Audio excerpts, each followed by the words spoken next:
Junior NTR దేవర సినిమాలో రెండు విభిన్నమైనటువంటి characters లో మన కోసం కనిపించబోతున్నటువంటి సంగతి తెలిసిందే. మొదటి నుంచి డ్యూయల్ రోల్ గురించే ఆసక్తికరమైన కథనాలు చాలానే అనిపిస్తోంది. ఈ సినిమాలో జూనియర్ ఎన్టీఆర్ రెండు క్యారెక్టర్స్ లో కనిపించబోతున్నారనే క్యూరియాసిటీ ఫస్ట్ నుంచి ఆడియన్స్ ని బాగా ఆకట్టుకుంటోంది. ఒక స్పెషల్ పోస్టర్ ద్వారా ఆ అంచనా స్థాయిని మరింత పెంచేశారు దర్శకుడు కొరటాల శివ.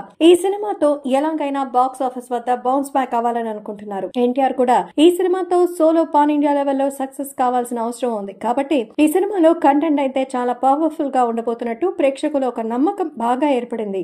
ఈ సినిమాకి సంబంధించిన పోస్టర్ ని ఈ రోజు రిలీజ్ చేశారు. కరెక్ట్ గా సినిమా రిలీజ్ కావడానికి నెల రోజుల సమయం మాత్రమే ఉంది. సెప్టెంబర్ 27వ తేదీన ప్రపంచ వ్యాప్తంగా దేవరా పార్ట్ 1 విడుదల కాబోతోంది. ఇక ఈ పోస్టర్ కి సంబంధించి తాజాగా చూస్తే రెండు విభిన్నమైన క్యారెక్టర్ కలిగిన ఫేసెస్ ని చూపించారు. ముందుగా ఉన్న ముఖంలో కాస్త నవ్వుతో కూడిన ధైర్యవంతుడిగా కనిపించగా, వెనకలో పూర్తి కోపంగా ఉన్న మరొక ధైర్యవంతుడు కనిపిస్తున్నారు. భయం పుట్టించే ఫేసెస్ లా అనే ఒక క్యాప్షన్ కూడా ఇచ్చారు. మొదటి నుంచి కూడా ఈ సినిమాలో హీరో పాత్ర నెవర్ బిఫోర్ అనిపించేలా చాలా పవర్ఫుల్ గా ఉండబోతోంది అంటూ హైలైట్ చేశారు. ముఖ్యంగా దూకే ధైర్యమా జాగ్రత్త అంటూ సాంగ్ లో కూడా బాగా ఎలివేట్ చేశారు. కాబట్టి ఎన్టీఆర్ ఫ్యాన్స్ అయితే ఈ సినిమాపై చాలా హోప్స్ తో ఉన్నారు. ఈ సినిమా రిలీజ్ డేట్ దగ్గర పడుతున్న సమయంలో ప్రమోషన్స్ హడావిడి పెద్దగా కనిపించడం లేదని ఫ్యాన్స్ అయితే కామెంట్ చేస్తున్నారు. ఫైనల్ గా చిత్ర యూనిట్ పోస్టర్ ద్వారా ఒక మంచి కిక్ అయితే ఇచ్చింది. రాబోయే రోజుల్లో మరిన్ని అప్డేట్స్ ఉంటాయని తెలుస్తోంది. అలాగే మరో వారం రోజుల పాటు జూనియర్ ఎన్టీఆర్ తో పాటు చిత్ర యూనిట్ సభ్యులు దేశవ్యాప్తంగా అన్ని భాషల్లో ఎన్టీఆర్ కోసం ప్రమోషన్ స్టార్ట్ చేస్తారు. తప్పకుండా ఈ సినిమా బాక్స్ ఆఫీస్ వద్ద